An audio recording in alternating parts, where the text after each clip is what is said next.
Okay, well, cyber-physical systems are expected to revolutionise the transport and logistics domain, with an impact on safety, reducing fatalities and reducing injuries on our roads.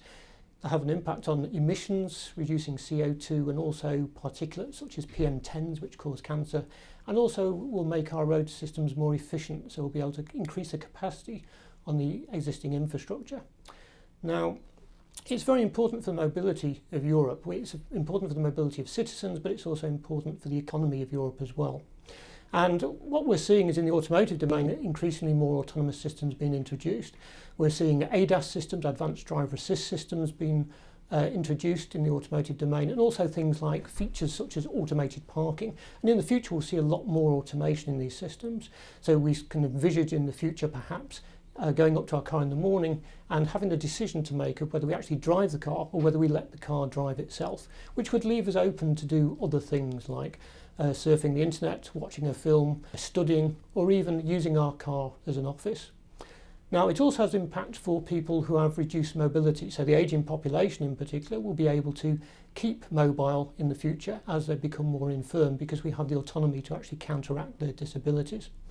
We also find that there are a move towards increased automation. So there we're sort of seeing the introduction of cobots or robots that work alongside humans and actually help them in warehouses. So in the delivery systems, we're seeing far more efficient delivery systems. At the moment, we have half-empty trucks operating on the road. We have trucks operating in start-stop traffic where the emissions double, in fact. And we also see last mile delivery systems where we've got a number of vans operating in the urban areas. So much like car sharing, which we use for carpooling for passengers, we can actually think of the same concept for delivery systems where we have competing companies bundling their deliveries together in a van. Okay, so what are the key issues for the future? Well, the first key issue is trust. We need to convince people that these systems are safe. And that is not an easy task. Would you step out onto a crossing in front of an autonomous car and expect it to stop? Now, trust is not a new issue for the automotive industry. In the 1890s, when cars were first introduced onto our roads, laws were introduced in the UK and to require someone with a red flag to walk along in front of the car. Now, the surprising thing here is that that law was in place for 31 years. So it took some time for trust to be developed, but hopefully trust will be developed more quickly as autonomous systems are rolled out. Now, the other issue which is linked with this is liability. Inevitably, there will be accidents. As soon as you mix humans with autonomous systems, you will get problems. And here we need to understand where the liability is. Who is responsible if an accident happens? Is it the human? Is it the car? Is it the systems on the car? Is it the communication system? Or is it the overall management of the system? And we don't want to spend years going through the courts with insurance companies trying to decide who's to blame in the case of every accident. Now, the other big issue is privacy. Privacy is something which we need to give up to a certain extent. If we want to have better management of traffic, we need to monitor the cars. We need to monitor where they are now, where they're going, and also the speed of the cars. And to do that, we need to use that information intelligently. But of course, that information could be used for other things as well. It could be used for tracking people. It could be used for law enforcement to detect overspeeding. So we need to have good privacy laws in place, particularly because there are different views on privacy across Europe, particularly strong views in Germany, but other views around Europe. And so we need some sort of harmonised regulation in this area. Because we're interconnecting these systems more tightly, we're integrating systems together, it makes them more vulnerable to attack from external sources. Already the logistics companies are suffering from organised crime. In the future, we need to think about what happens with the teenage hacker in their bedroom who might want to disrupt a system, a terrorist potentially, or even a hostile nation trying to disrupt our services. So we need to be able to build in very good security measures, but we also need to have fail-safe measures in place. So even if a system is compromised, it can still operate and it can still be safe for European citizens.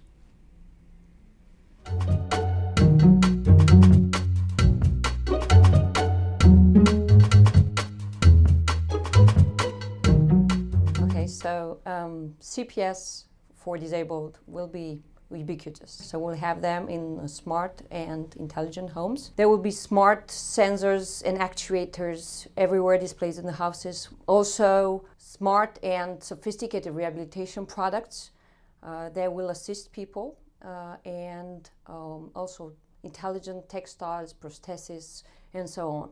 but also more robots that will be able to learn on the fly, highly autonomous, to act and move in complex environments, show empathy and social interaction, and all these help and assist people in the daily life and to reduce frustration, stress daily.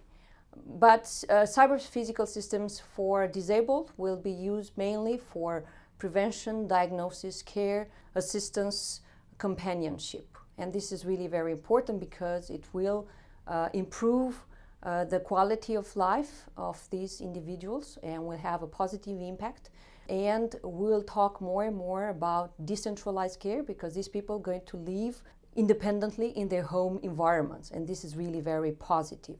Also, so some other problems that will appear, this system is going to be more and more intelligent and will act and make decisions autonomously.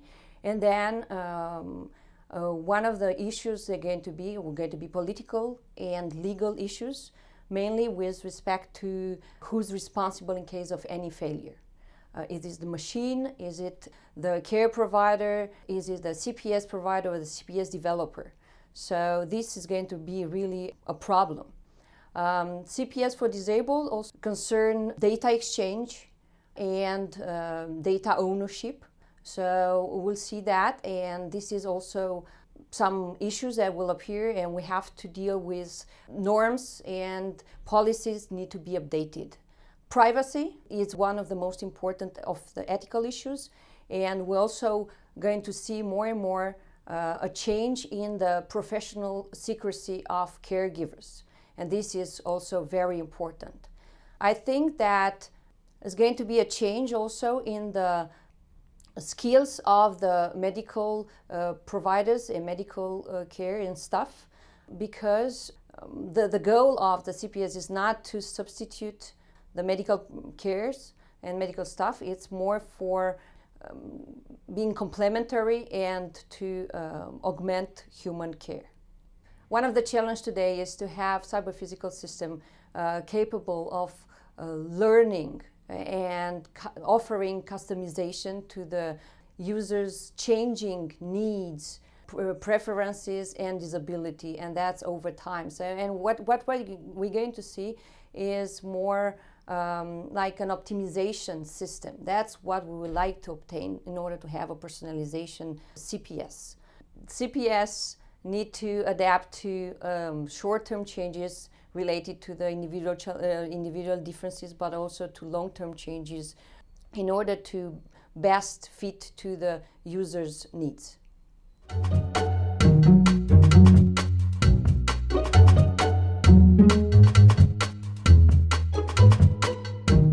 So I think Europe faces some societal challenges like the aging population and the rising healthcare costs, also the need for healthier jobs in healthcare.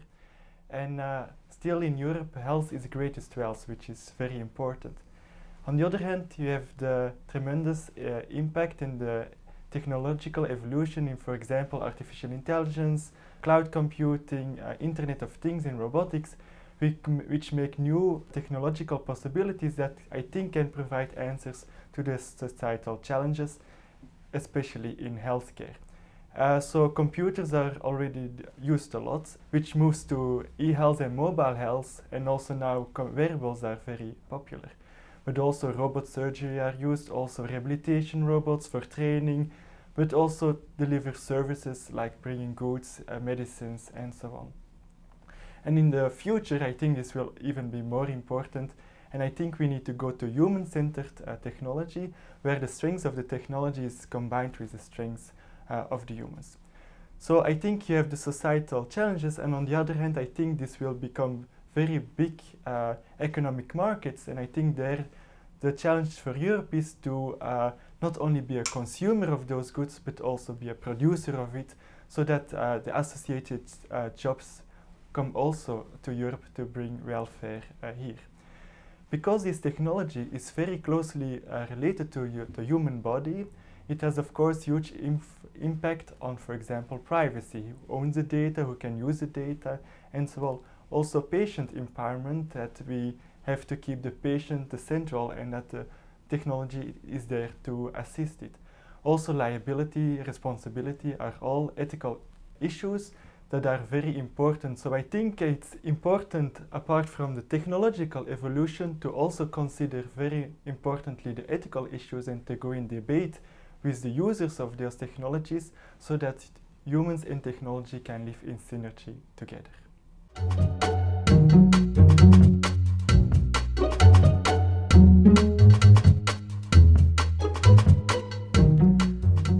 So one of the things that cyber-physical systems introduces is unprecedented levels of complexity. In particular, cyber-physical systems that are networked become very, very complex systems.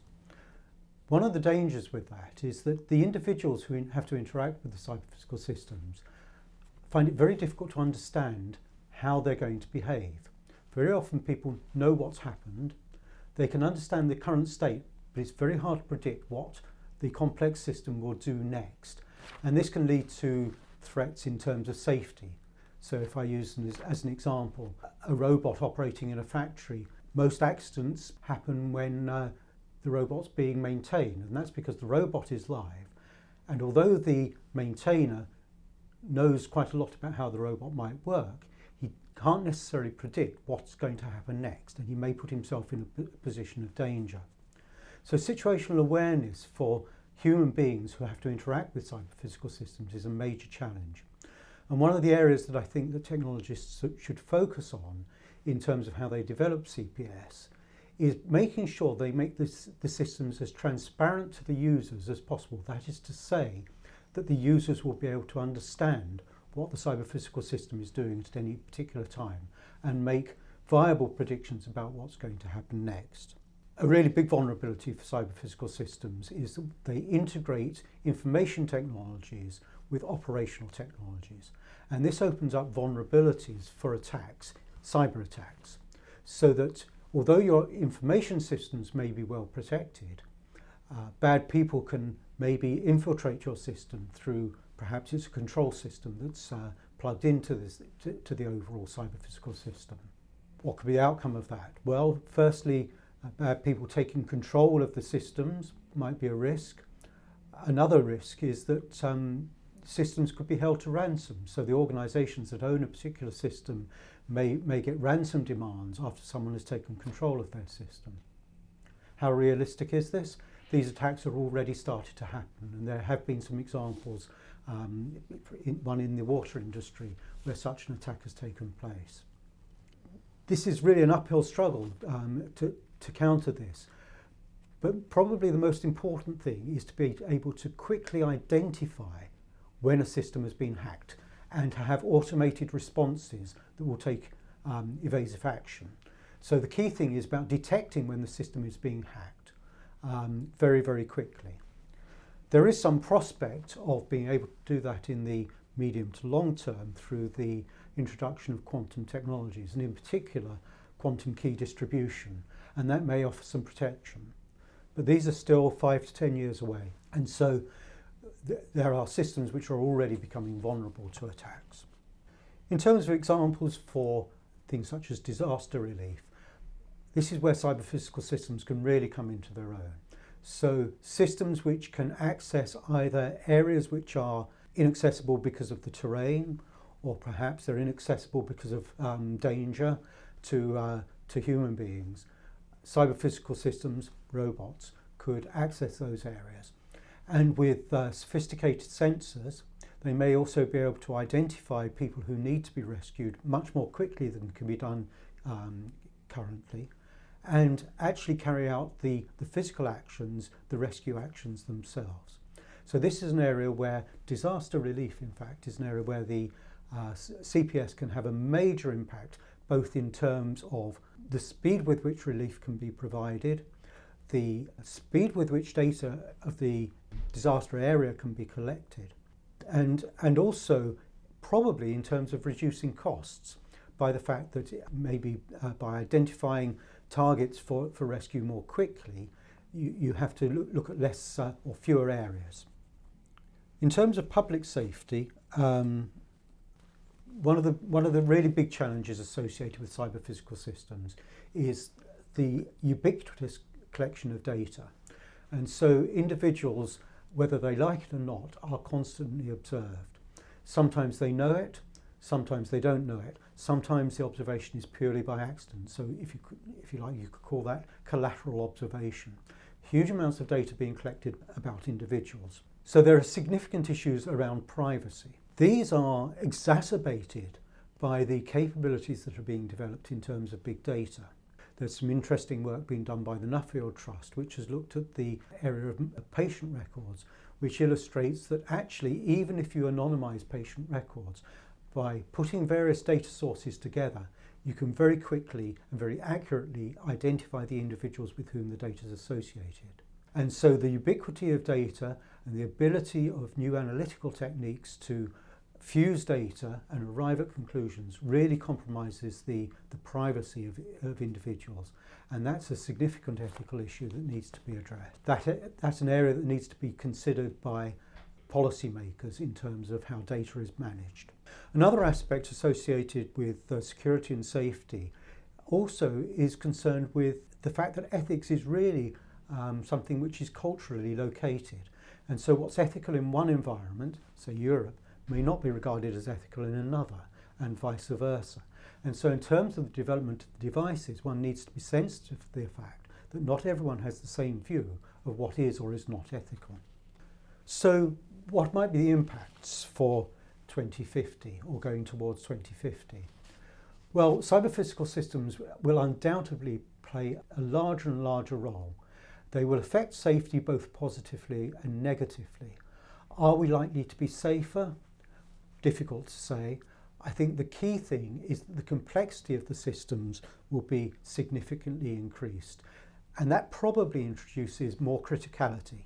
And what I mean by that is that when things go wrong, they may go wrong very rapidly, and the complexity means that it's quite hard to understand how to repair the systems or to put systems back in place after they've been compromised. But another issue for security, which is perhaps a little different from the other ones, is associated with the changes in employment. We know from history that the introduction of mechanisation had a significant impact on the jobs available to unskilled workers.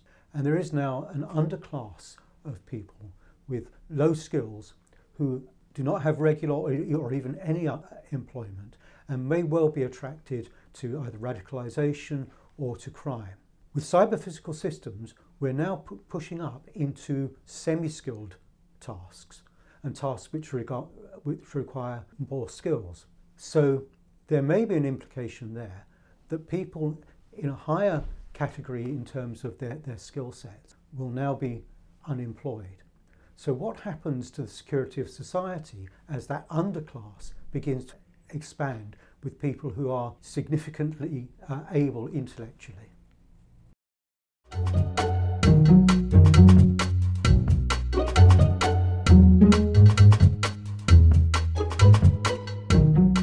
Yes, please. Okay. Technology in 2050 in agriculture. I think we will see more than we have today, clearly.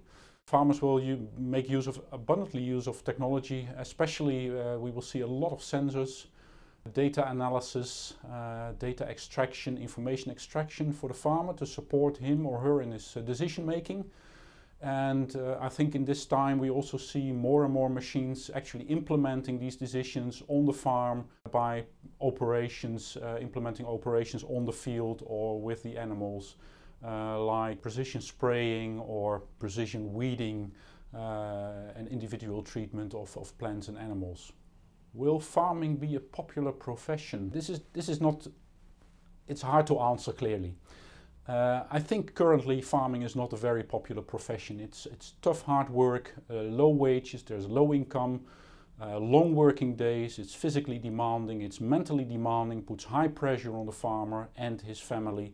So it's not very popular, unfortunately. Farmers are needed to produce food, etc.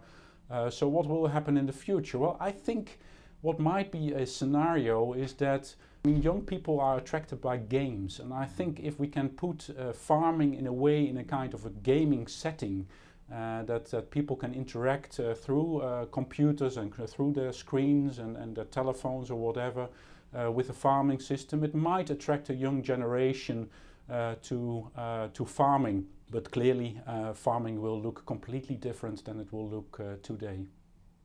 Can robots operate safely in the fields in 2050? Yeah, there I have to do a technology forecast, and this is really very hard. I would say yes and no, so I will leave it here in the middle.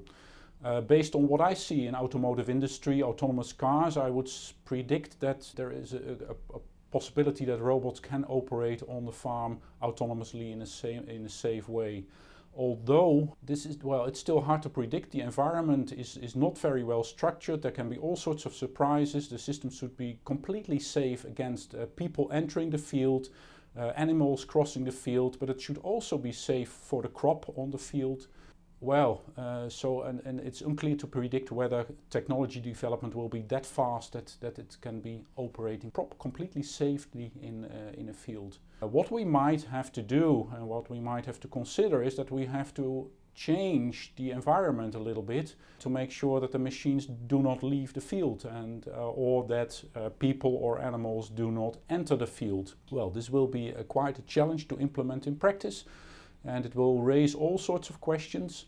But maybe we have to address this issue from two sides, from, let's say, a technology development point of view, from a point of view that we change and modify the system to make it safe and still move technology forward in farming.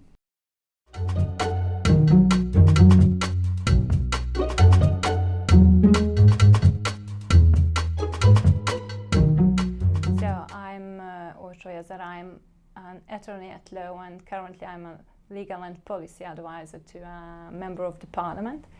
We are very concerned about CPS and all the emerging technologies, because we are working on issues which are related to people with disabilities, and we think that the new technology will make the life of people with disabilities easier.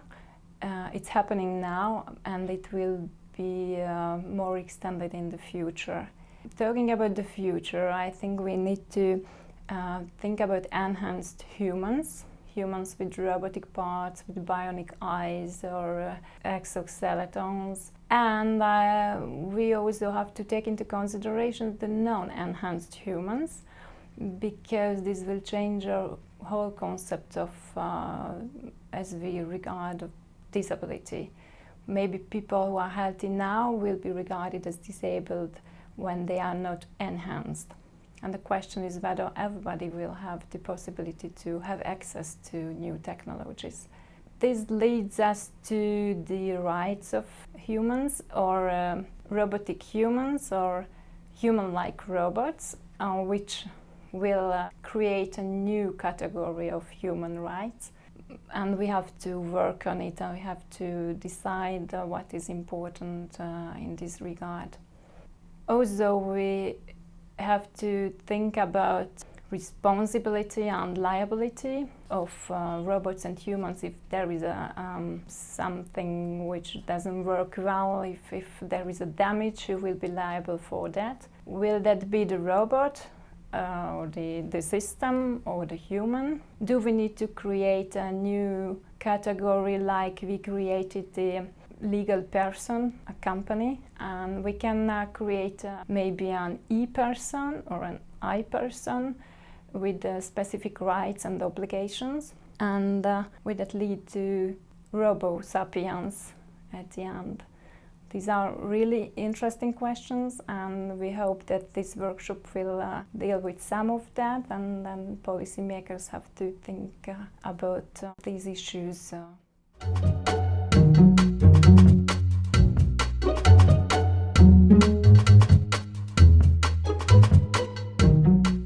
Okay, so the energy domain is one of the domains that is changing rapidly, especially in the last 10 years. Just to compare it, in the last 100 years, the energy domain has been relatively static. So a few centralized power plants would be generating electricity, this would get transmitted to consumers, and that was it. So the consumers were actually passive consumers. But now things are changing. So now we have what people call a smart grid, which is the grid empowered by cyber-physical systems and with information and communication technologies.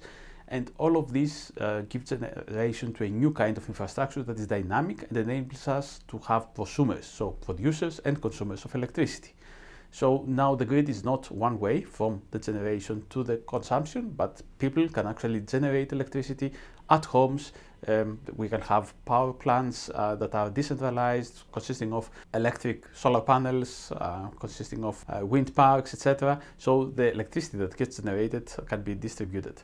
Now, this makes a big change to the lives of everyday people because, first of all, based on the information and communication technologies and based on the cyber-physical systems that are in place, they can monitor and they can be aware of how much electricity they consume, and that can go down to minutes or seconds if you want. So they can really assess how much electricity a device is consuming and eventually how much that would cost them. So there's a bigger awareness there. Even more, if you extrapolate that to a smart city, you will see that factories can operate more efficiently because now they can know exactly how much energy costs are associated. You can even have comparisons between different smart cities, etc. Cyber-physical systems is seen as an enabler for this kind of infrastructure. However, there are some risks associated. So, for instance, cyber-physical systems have the cyber part and the physical part. Now, via the cyber part, you can have access to the physical part, and which means that via traditional IT hacking methods, you can actually hack cyber-physical systems that are part of the critical infrastructure. You can bring the grid down, or you can create another kind of chaos that was not possible before because you didn't have physical access to this kind of infrastructure. So there's a lot of aspects that come up there. Now, if you take the smart grid in a larger sense, you will see that in order to be able to generate value and realize the vision of the smart grid, which is based on cyber-physical systems, you will have to have access to the data that gets generated. Any kind of device that can consume or produce electricity should be considered as part of a cyber-physical system, and then you will be able to measure the electricity it consumes or produces, and this will generate information. Having access to this kind of information, you can generate very accurate profiles of households, of industries, which can be used for beneficial reasons. So because you can then plan better, you can do predictive maintenance, you can fix things, you can make them demand and basically the production and consumption of energy match, but also can be used to create profiles of private people. And now, if you monitor via the smart meter a house, you can know exactly what people are doing, even what sort of show they're watching on the TV, what the habits are, so you can go down at levels that are not visible. And one of the big challenges is to find out what is the level between, let's say, having the kind of functionalities that the big data offers us, but not go down to invade personal lives of people, etc. And this is not resolved. And we can put that in a bigger context of lifecycle data management. Lifecycle data management is a huge aspect. That's one of the domains that the European Commission and the politicians in general should take something to tackle there because we need the big data in order to be able to satisfy and create the visionary scenarios we want, but we also need to have access and manage the data once this gets released. And this is a big discussion about privacy, about trust, about all the aspects that are, let's say, fundamental to operating and, let's say, creating new kinds of services for the citizens, for the environment, and for the cities at large. Now, cyber-physical systems and smart cities can offer also benefits from the social viewpoint. Imagine if you have a lot of people that have, let's say, solar panels, and then they create groups of them. They can create social groups, for instance, in Facebook, and they can all come together in collectives and, let's say, offer this kind of flexibility that they have to consume or produce electricity on certain time frames. They can offer it as a larger group, so they can earn some money, or they can offer this kind of flexibility to operate for the better, let's say, functionality of their neighborhood or of their city, etc. So all of these aspects are new functionalities that we today can only imagine about it, but we cannot really predict them. We can only extrapolate a little bit based on current behaviors, what is happening there.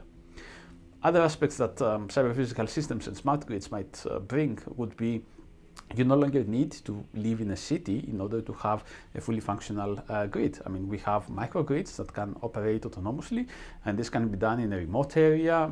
It could be done in the mountains. It could be done in a village in Africa, and all of this will bring us the benefits of the modern society, like the grid, coupled with IT technologies and in a disconnected and distributed manner. So this can happen anywhere. We no longer have to be within a very big city to take advantage of it. Now, if you also think it at a little bit of macroscopic level, up to now, for instance, we were creating factories outside of the city, but this had several side effects, like a lot of people had to travel, a lot of pollution was generated because people were traveling. But now, the latest idea is that these factories can be created in the heart of the city, and exothermic processes, for instance, from the factory could be used to generate hot water that could be then used by the houses or for heating or for other aspects, and then you will have people moving less amounts of let's say traffic jams would occur, etc. So all of these come together in an ecosystem, and we have to think about the benefits that cyber-physical systems bring not only in one domain but in an ecosystem at large. And this would be in transport, would be in critical infrastructures like the energy, could be in agriculture, could be in modern life, etc. So it's a lot of aspects coming together.